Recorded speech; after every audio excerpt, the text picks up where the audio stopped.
Sallu ala Nabi. Allahumma salli ala Muhammad wa ali Muhammad wa ajil farajahum. Allahumma salli ala Muhammad wa ali Muhammad wa ajil farajahum. Allahumma salli ala Muhammad wa ali Muhammad wa ajil farajahum. Bismillahirrahmanirrahim.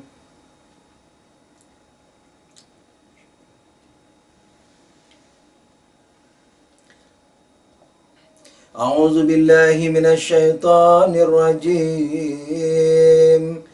Bismillahirrahmanirrahim.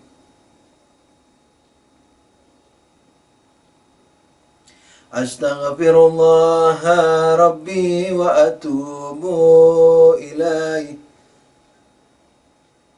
Astaghfirullah Rabbi wa atubu ilaih. Astaghfirullah Rabbi wa atubu ilaih. Walhamdulillahi Rabbil alamin. ثم الصلاة والسلام على أشرف الأنبياء والمرسلين حبيبنا وحبيب رب العالمين أبي القاسم محمد. اللهم صل على محمد وآل محمد وعلى آله الطيبين الطاهرين المعصومين المنتجبين.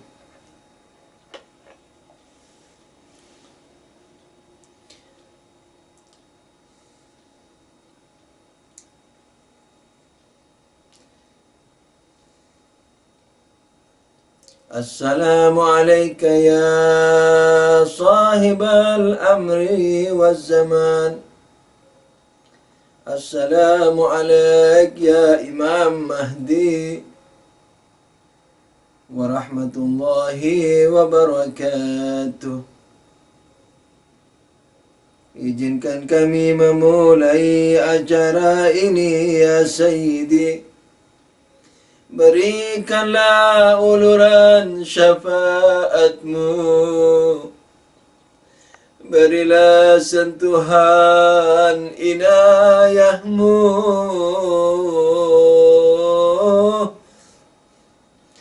hingga kami dapat menemanimu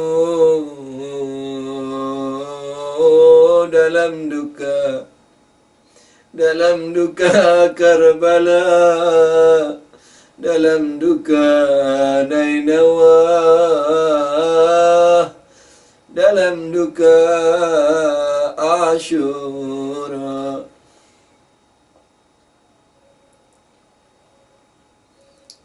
Sallallahu alaika ya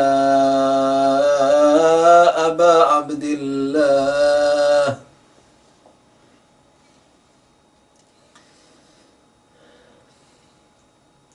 Sallallahu alaika ya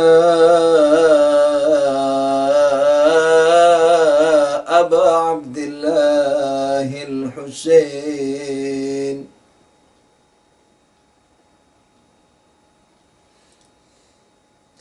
Sallallahu alaika ya Aba Abdillah wa ala al-arwah allati hallat bifinaik.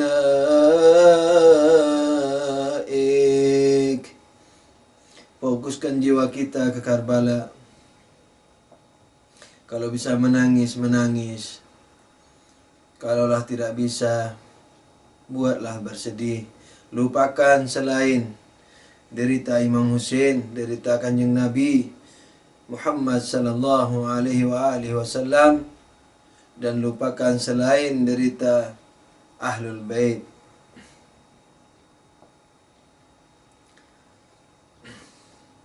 Bantu saya juga dengan kehusyukan antum, dengan keikhlasan antum.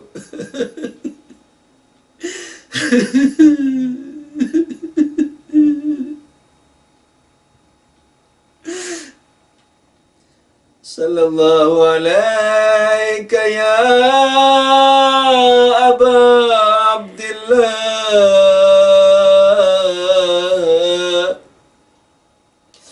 Sallallahu alaika ya Husain ibn Nabi.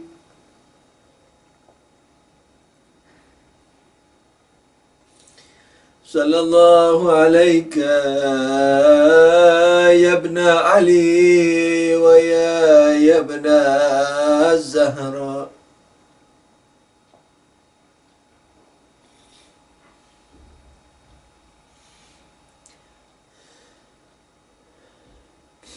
Sallallahu alaika wa ala abnaik wa ashabika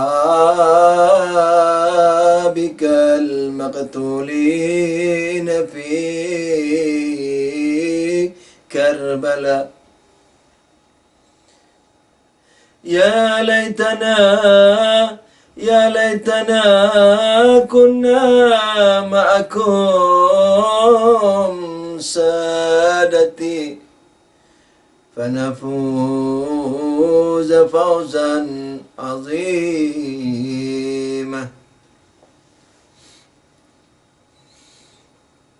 Salam padamu duhai Husain.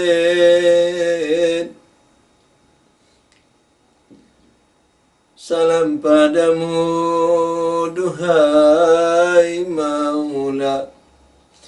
Duhai putra Nabi, salam padamu. Duhai putra Ali, duhai putra Fatimah.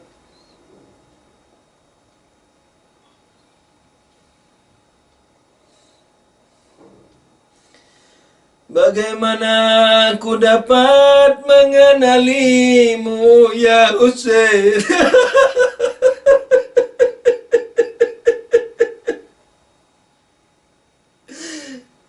Ya Allah. Karena kulihat badan bergeletakan tanpa kepala ya Husain. Manakah tubuhmu?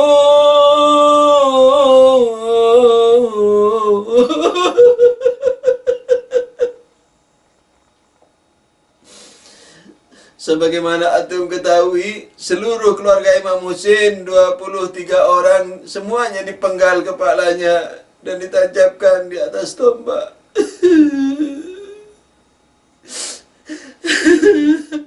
Ya Allah, terima kasih telah memberikan taufik ini kepada kami, ya Allah.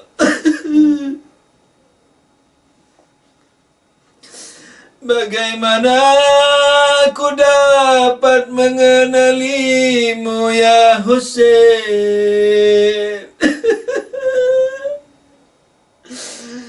Ketika badanmu tak berkepala lagi ya Maula,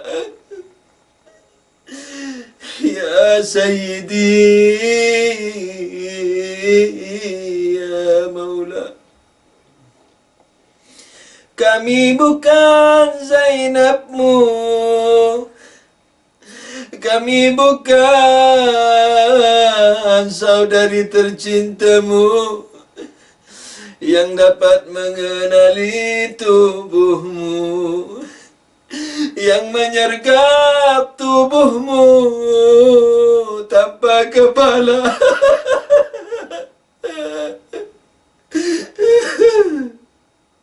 Yang menciumi lehermu tanpa kepala,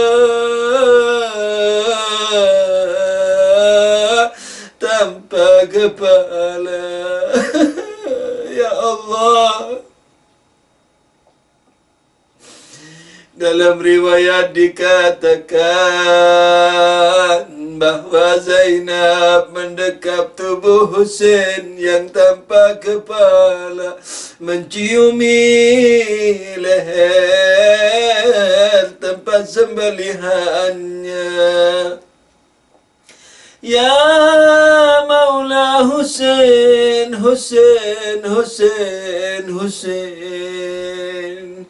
Kalau Zainab alaihissalam dapat mengenalimu, tapi kami bagaimana dapat mengenalimu, ya Maula? Barangkali kulihat luka yang terbanyak di tubuhnya, barangkali itulah badanmu.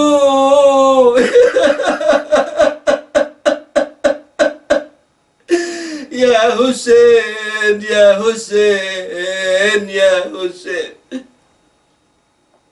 Dalam riwayat dikatakan bahwa Imam Husain sebelum berperang terakhir setelah semuanya syahid, beliau mengganti bajunya dengan compang-camping karena beliau tahu begitu mati syahid pasti dirampasi semua. Bajunya yang bagus, baju perangnya dan seluruhnya. Dan dikatakan juga bahwa karena mereka berebut cincin, akhirnya tidak sempat dibuka karena berebut, lalu dipotong jarinya Imam Husain. Mungkinkah yang banyak lukanya, mungkinkah yang banyak sabetan pedangnya, mungkinkah yang banyak tombaknya?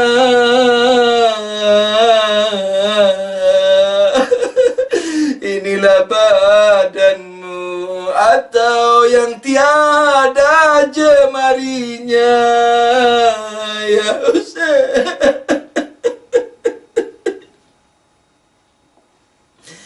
Atau yang tiada jemarinya, atau jari manisnya tempat kau meletakkan cincinmu,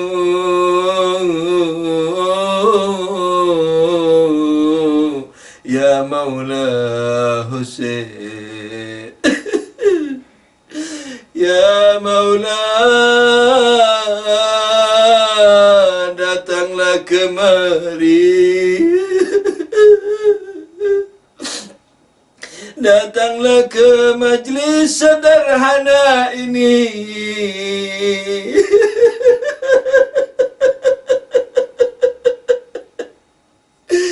Datanglah ke jiwa kami yang gelap ini, datanglah ke dada kami yang kotor ini, ya Sayyidi, syafaatilah kami semua, kami semua,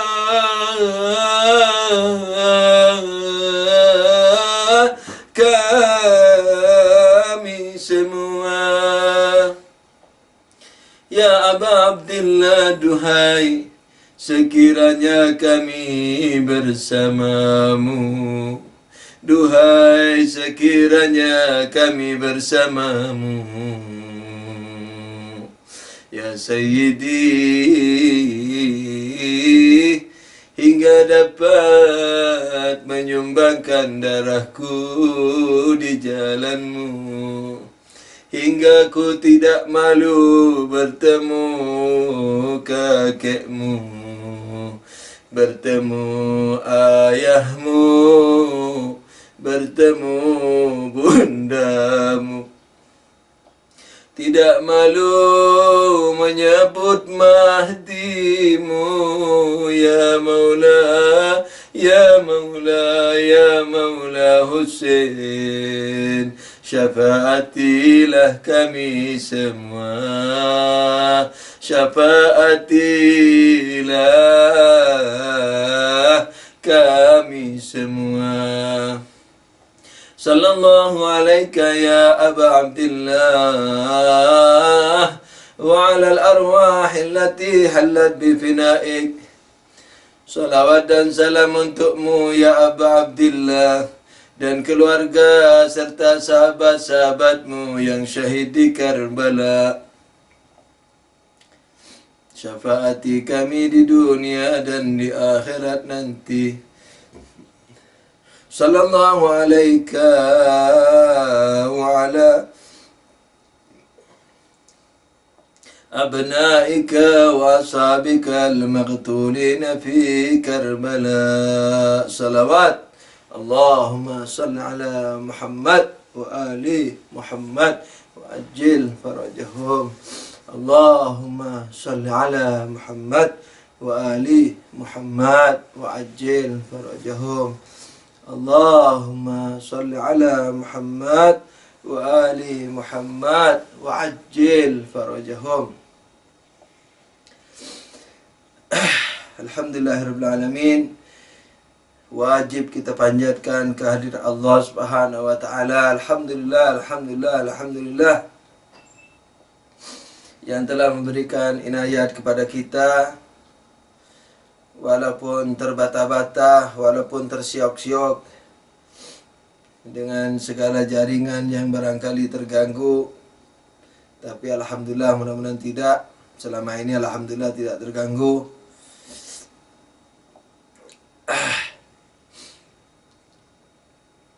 Wajib kita panjatkan inayah dan taufik ini karena ia tidak bisa dinilai dengan seluruh isi alam ini.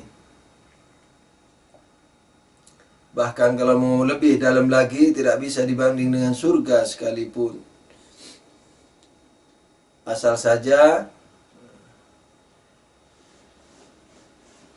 dilanjutkan dengan aplikasi yang tinggi,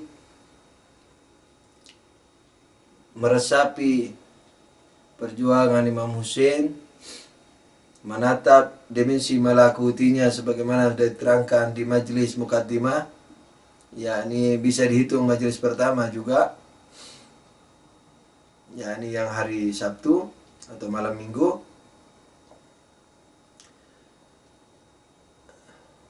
Kalaupun tidak demikian, tetap pahalanya tidak bisa dibanding dengan seisi alam ini. Yang penting ikhlas karena Allah Subhanahu wa taala. Saya juga berterima kasih kepada teman-teman yang senantiasa sabar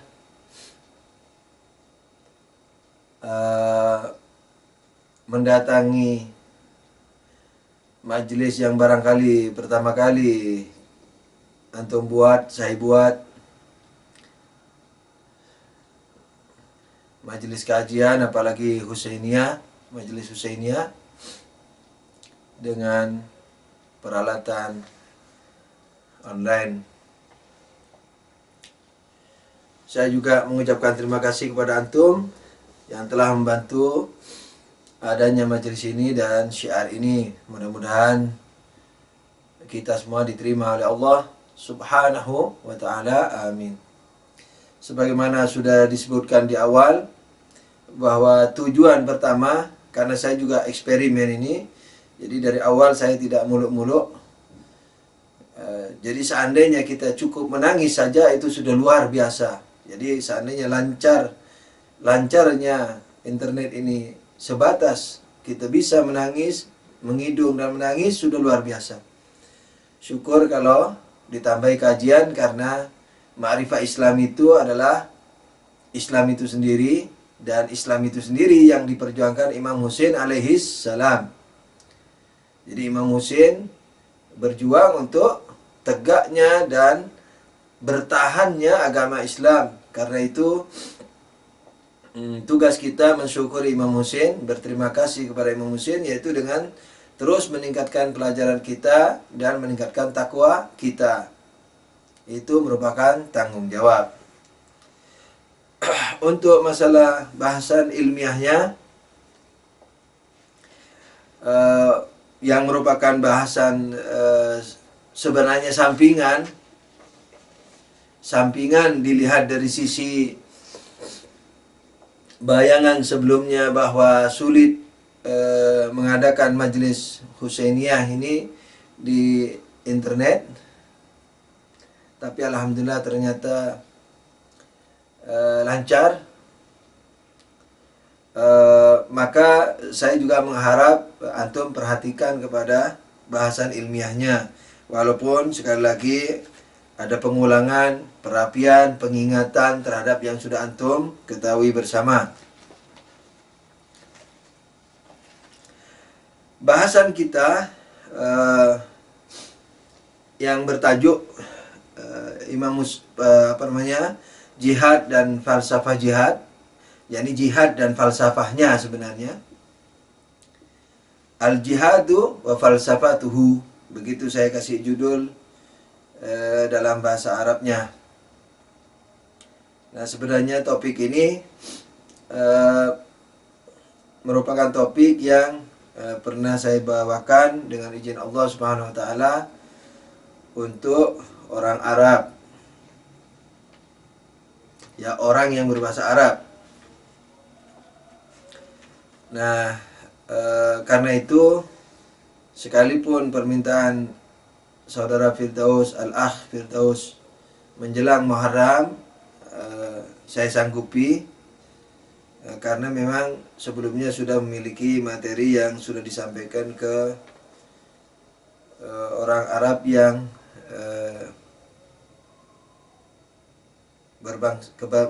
berkebangsaan Arab di sekitar Teluk Persia. Seandainya tahun depan misalnya mengingat lagi, itu jauh-jauh sebelumnya, karena misalnya 2 bulan sebelumnya baru dikatakan, karena harus dipersiapkan materinya dengan rapi, sebab pekajiannya kan 10 hari. Jadi saya lebih suka topiknya satu masalah, tapi beruntun bahasanya, tidak pindah topik setiap harinya, walaupun itu juga tidak ada masalah. By the way, malam ini saya yang lambat 1/4 jam, minta maaf karena ada teman yang memohon untuk ikutan, tapi ternyata tidak lancar. Jadi mohon ridhonya antum, sebab kalau tidak ridho juga tidak saya ridho ya antum lambat tiap hari. Gurau ya. Jadi sallu ala nabi, Allahumma salli ala Muhammad wa ali Muhammad wa ajil farajahum.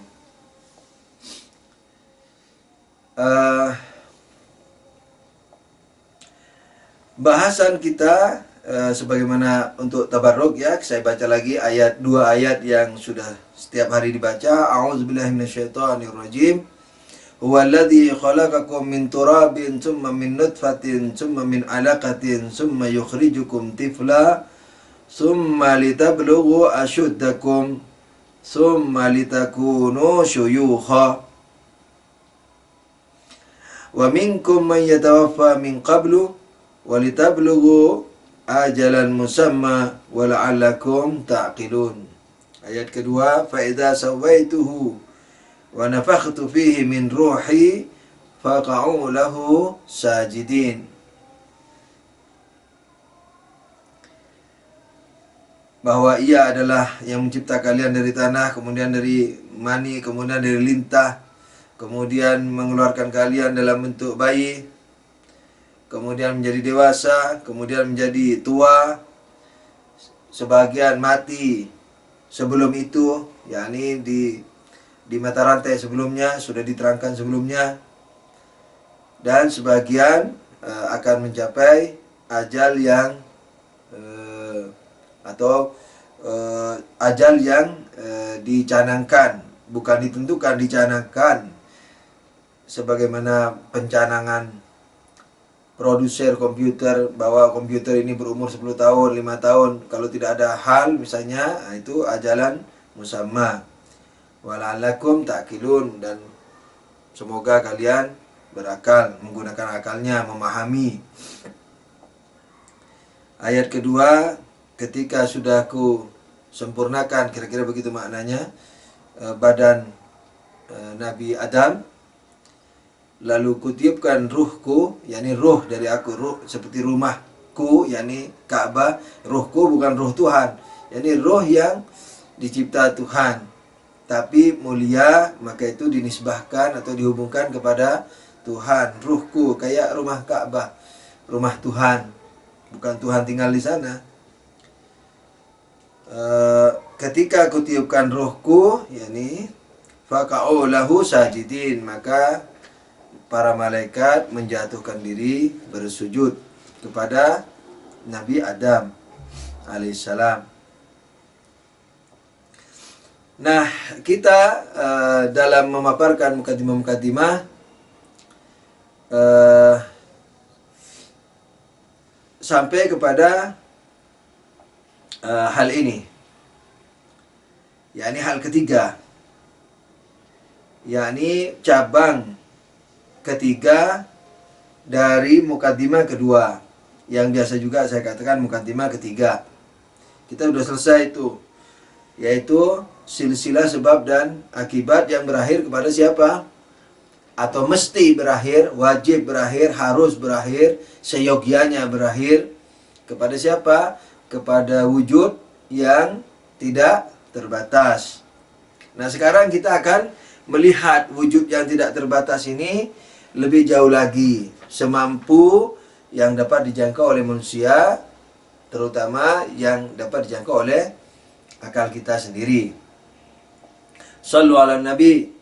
Allahumma salli ala Muhammad wa ali Muhammad wa ajil farujahum.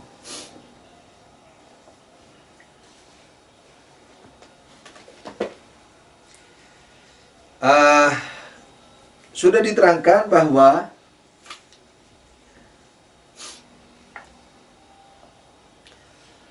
Allah, yakni pencipta, yakni sebab akhir dari semesta ini adalah wujud yang tidak terbatas. Nah, sekarang kita mau lihat ketika kita sudah menemukan Tuhan atau wujud yang tidak terbatas ini, maka kita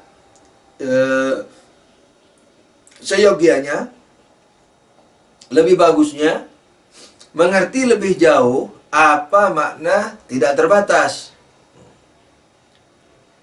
Mengapa demikian? Karena kalau kita mengerti yang tidak terbatas ini dengan baik, maka banyak persoalan akidah dan lain-lainnya, baik yang berupa teori atau berupa terapan, itu dapat terselesaikan dengan baik dan insya Allah sempurna. Mudah saja ini, mudah-mudahan kemarin-kemarin setiap hari dapat menyelesaikan satu mukadimah saja. Insya Allah sekarang ada beberapa mukadimah karena tinggal melanjutkan makna dari ketidakterbatasan tersebut. Mukadimah keempat, kita mau masuk nih ke mukadimah keempat dengan perincian penjelasan tadi. Kita akan masuk ke mukadimah keempat, yaitu alla mahdud la yatarakkab wa la yata'addad. Ya, karena saya dulu menyiapkan untuk orang Arab, jadi bahasnya bahasa Arab. Nah, maksudnya bahwa yang tidak terbatas itu sudah pasti apa? Tidak berbagi, tidak terbagi-bagi, dan juga tidak berjumlah. Nah, insya Allah ini sudah tahu semua antum, tapi untuk mengulangkan dan mengingatkan, menambah kesempurnaan jiwa, walaupun tidak bertambah informasinya, tapi dzikra, yakni fadzakir, kan, ingatkan, jadi mengingatkan kembali apa yang ada pada kita. Insya Allah barokahnya bisa membuat kita lebih takwa, lebih konsekuen kepada agama dan seterusnya, insya Allah ta'ala.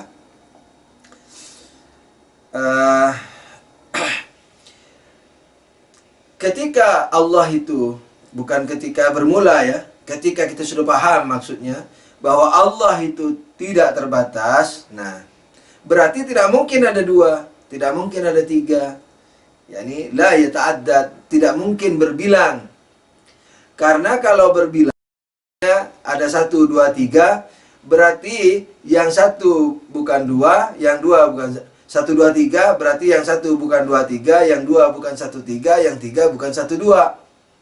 Nah, ketika saling membukankan, berarti saling tidak memiliki.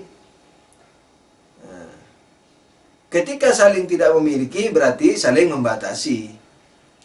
Tuhan memang bukan makhluk. Tuhan bukan makhluk, jelas. Tapi pembukanan ini bukan pengurangan kepada Tuhan. Tuhan bukan makhluk. Kan barangkali ada orang beranalogi, Tuhan juga dikatakan bukan makhluk. Bukan gunung, bukan bumi. Nah, tapi pembukanan di sini bukan pembukanan kesempurnaan. Tapi apa? Kesempurnaan terbatas. Jadi Allah bukan gunung, Allah bukan makhluk. Kenapa? Karena makhluk terbatas. Nah, jadi kesempurnaan yang terbatas ini mesti dinafikan dari Tuhan. Jadi positif. Jadi penafian, penegasian negatif, positif. Penegasian positif terbatas, nah, menjadi penetapan terhadap positif yang tidak terbatas. Jadi tidak ada masalah. Tapi seandainya Tuhan satu, Tuhan dua, Tuhan tiga. Nah, ketika dikatakan Tuhan satu bukan Tuhan dua dan tiga, dan dikatakan Tuhan dua bukan Tuhan satu dan tiga, Tuhan tiga bukan Tuhan satu dan dua. Nah, pembukanan di sini betul-betul tidak, jadi penafian kesempurnaan. Jadi ketika dikatakan Tuhan satu bukan Tuhan dua dan tiga, yakni kesempurnaan Tuhan dua dan tiga ini dinegasikan atau dinegatifkan dari, bukan dinegatifkan, dinegasikan dari Tuhan satu. Jadi Tuhan satu tidak memiliki kesempurnaan Tuhan dua dan tiga. Begitu juga ketika dikatakan Tuhan dua bukan Tuhan satu dan tiga. Begitu juga kalau ketika dikatakan Tuhan tiga bukan Tuhan satu dan dua. Begitu. Nah, ketika saling menegasikan, berarti masing-masingnya terbatas. Tuhan satu dibatasi Tuhan dua tiga, Tuhan dua dibatasi Tuhan satu tiga, Tuhan tiga dibatasi Tuhan satu dua. Berarti terbatas. Padahal apa? Dalam pembuktian silsilah sebab akibat, wajib tidak terbatas, mesti tidak terbatas. Jadi wajib tidak terbatas atau mesti tidak terbatas. Kan begitu. Dengan demikian, maka ketika kita sudah paham Tuhan itu tidak terbatas, berarti tidak mungkin berjumlah. Begitu juga mukadimah keempat ini berisikan bahwa Tuhan yang tidak terbatas tidak mungkin terbagi-bagi. Seperti Trinitas, satu dalam tiga, tiga dalam satu. Tidak mungkin. Kenapa? Karena ketika terbagi-bagi, Tuhan satu, bagian satu, dua, tiga, sama-sama menegasikan. Bagian satu bukan dua, tiga, bagian dua bukan bagian satu, tiga, bagian tiga bukan bagian satu, dua. Jadi penegasian ini sama-sama saling membatasi. Mereka bersusah payah itu menerjemahkan Trinitas. Kadang-kadang mengatakan rokok kayak rokok, kertasnya, tembakaunya, apinya. Satu dalam tiga, tiga dalam satu. Nah, itu tambah parah lagi. Tambah materi lagi kan. Nah, jangankan materi, non materi aja ketika dia berbagi, kayak malaikat barzakh itu, jadi ada warna, ada rasa, ada ilmu, ada dan sebagainya. Itu sudah terbagi, berarti terbatas. Karena masing-masing bagian saling membatasi. Nah, ketika saling membatasi, kumpulan keterbatasan seluas apapun tetap terbatas sebagaimana sudah dijelaskan dalam argumentasi atau mukadimah ketiga kemarin. Nah, kita lalui ini sudah, karena insya Allah sudah jelas. Saya juga tidak terlalu cepat menyampaikan materinya karena di samping untuk mengulang untuk antum juga bisa dimanfaatkan oleh teman-teman yang lain yang tidak hadir di majelis, yang barangkali insya Allah dengan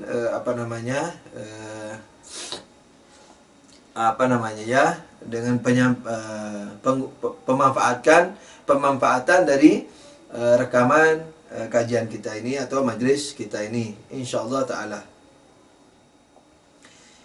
Selesai sudah yang keempat, mudah, tidak terlalu sulit, tidak sulit, tinggal direnungin bahwa kalau Tuhan itu tidak terbatas dan wajib memang tidak terbatas sesuai dengan mukadimah ketiga, maka mukadimah keempat merupakan konsekuensinya. Berarti Tuhan tidak mungkin berjumlah. Berarti Tuhan juga tidak mungkin bercabang, yakni terbagi-bagi. Nah, ini penting ini, simpen dulu. Gitu. Mukaddimah kelima, Allah mahdud la yahlukul murakkab li'anna al-illa la budda an yatanasab ma'a ma'luli. Nah,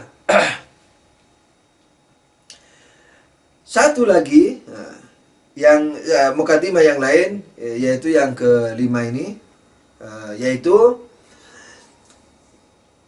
ketika kita sudah paham bahwa Tuhan itu tidak memiliki bagian, karena ketidakterbatasannya, berarti apa? Berarti makhluknya satu. Itu bukan banyak. Jadi jangan dikira bahwa alam materi ini dicipta oleh Allah secara langsung. Memang pencipta hakiki Allah, karena yang namanya alat perantara itu mu'allak, yakni tergantung sepenuhnya wujudnya dan seterusnya kepada Allah Subhanahu wa taala. Jadi kalau Nabi Adam dari tanah, bukan tanah yang mencipta. Tanah itu hanya perantaraan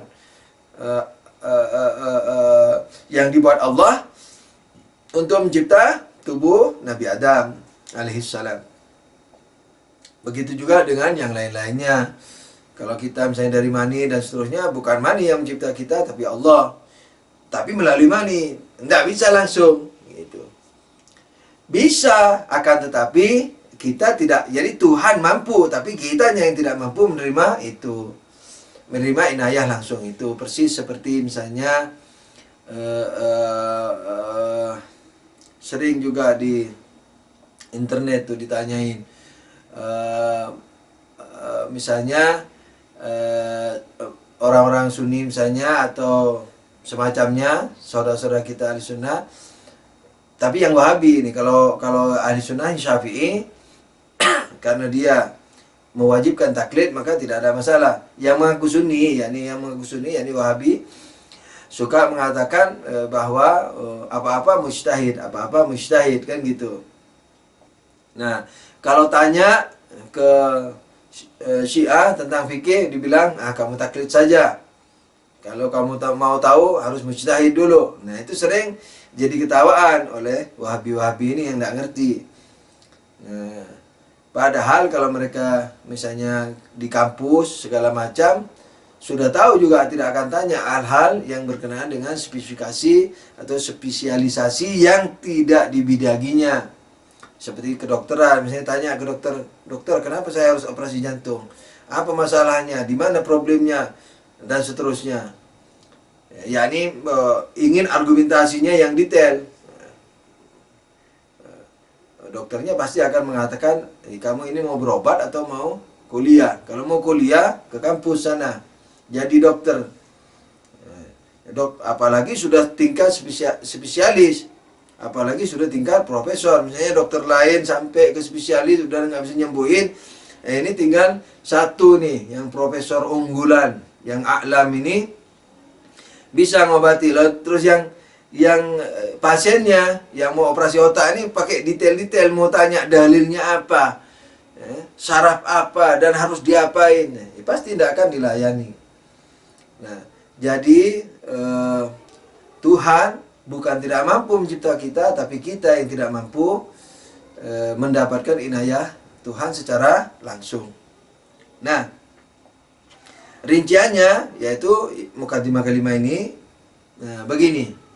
Ini pembuktiannya sekarang. Tadi itu pengertiannya bahwa tidak semua yang makhluk bisa memiliki potensi untuk dicipta oleh Allah secara langsung. Karena itu apa namanya, perlu adanya perantara yang Tuhan sendiri adain. Jadi kayak tanah dibuat dulu sama Tuhan sebelum membuat badan Nabi Adam gitu. Karena itu sunnatullahnya seperti itu. Yang apa namanya, yang sempurna seperti itu. Sudah tidak ada cara lain yang lebih sempurna dari itu gitu. Sebab kalau ada cara lain, Allah memakai cara yang tidak sempurna, berarti Allah macam-macam. Mungkin tidak tahu yang terbagus itu, mungkin tahu tapi tidak mau karena bakhil, mungkin tahu tapi tidak dilakukan karena lupa, mungkin tahu yang lebih bagus tapi tidak mau dilakukan karena ya begitu aja, iseng. Di mana semua ini tidak mungkin terjadi pada Allah Subhanahu wa taala. Karena itu para anbiya, para aulia, para filosof mengatakan nizam yang ada ini, alam yang ada ini sudah nizamul ahsan. Ini nizam yang paling sempurnanya nizam. Sudah tidak ada susunan yang lebih hebat lagi dari ini. Untuk ukuran materi lo ya. Jadi untuk ukuran materi, biar yang di non materi itu juga, yang di barzakh itu semua apa namanya, sudah sesuai dengan nizam yang atau susunan alam yang paling bagus gitu. Sebab kalau tidak paling bagus mengkonsekuensikan berbagai kemustahilan sebagaimana yang sudah diisyarahkan tadi, seperti Allah tidak tahu, yang tidak mungkin, Allah lupa juga tidak mungkin, Allah bakhil tidak mungkin, karena kalau bakhil takut kurang, sementara Tuhan tidak terbatas. Bagaimana bisa berkurang kekayaan yang tidak terbatas? Bukan uang loh ya. Kesempurnaan tidak terbatas. Tidak mungkin kurang. Kalau kurang berarti terbatas. Walaupun kurang secuil, seatom. Samudra, anggaplah alam semesta ini seluruhnya samudra. Air samudra. Anggap alam semesta ini, galaksi-galaksi semua air. Dikurangi satu atom, berarti terbatas. Karena masih bisa dikurangi. Tapi kalau tidak terbatas, tidak bisa dikurangi. Jadi mau berapa aja, tidak akan terkurangi. Tidak akan ada perubahan. Berubah saja, tandanya sudah terbatas. Nah, jadi apa yang ada ini sudah merupakan susunan yang paling agung. Nah, saya agak cepat sedikit karena lambat 1/4 jam tadi. Supaya tidak terlalu malam di Palu. Shallu ala Nabi. Allahumma shalli ala Muhammad wa ali Muhammad. Tambahan yang perlu diketahui setelah ini, ya ini untuk membuktikan bahwa tidak semua dapat disentuh oleh Allah secara langsung, tidak punya potensi untuk itu. Karena salah satu yang karena yakni alasannya di antaranya salah satunya adalah bahwa antara sebab dan akibat harus memiliki relasi, memiliki hubungan, memiliki keserupaan, memiliki kesejenisan. Makanya kita tanam jagung, kita mengharap jagung, pohon jagung. Seandainya tidak ada relasi dan kesamaan, kemiripan dan seterusnya, pasti kita tanam jagung dak dikduk. Jadi petani yang menanam padi di sawah itu menanam padi atau bibit padi, dak dikduk dia. Khawatir. Kenapa? Jangan sampai besok keluar ular, keluar naga dari biji padi itu, keluar misalnya harimau, keluar apalagi buaya, ular piton, ular anaconda. Wah, bahaya kan gitu. Seandainya tidak ada relasi antara sebab dan akibatnya, hancur ini alam semesta ini, ya kan? Ingin punya anak, jangan kawin. Tapi apa? Membentur-bentur kepalanya ke tembok, dibentur-bentur, ditanya sama orang, kenapa? Ingin punya anak, ingin melahirkan anak, dibentur-benturkan. Ya Allah, ingin melahirkan anak, kawin, nah gitu. Bukan membentur-benturkan kepala ke tembok. Tentu saja kerja dulu. Jadi kalau laki-lakinya, kalau perempuannya ya berdoa supaya ada yang mendatangi yang soleh. Mudah-mudahan semua hajat-hajat semua ikhwan yang ada di majelis di sana dan di tempat lain juga, terutama masalah kawin ini. Mudah-mudahan mendapat kemudahan dari Allah Subhanahu wa taala, tentu dengan mencipta potensi dalam diri. Misalnya yang perempuan walaupun cantik segala macam, nyarinya yang lelaki yang beriman walaupun kurang mampu misalnya, tapi mampu mandiri. Jangan sampai kena rayuan lelaki gombal ya. Jadi, wah kamu ini memilih harta. Jawab aja, iya dari awal juga kau memilih kau ini memandang materi. Kau juga dari awal memandang materi. Coba aku jelek, punya hidung dua, kau mau sama aku? Nah enaknya kau udah kerja mau kawin, ya, kerja dulu sana. Jadi ciptakan potensi dalam diri. Pancing Allah itu, ya Allah, memancing Allah mudah banget. Niat, azam, kerja, datang ke Allah selangkah, Allah 1000 langkah datangnya. Begitu. Jadi bukan Allah berinteraksi ya. Kalau saya katakan memancing itu sekedar menyederhanakan bahasa. yakni ciptakan potensi dalam diri. By the way, sallu ala nabi, Allahumma salli ala Muhammad wa ali Muhammad wa ajil farajahum.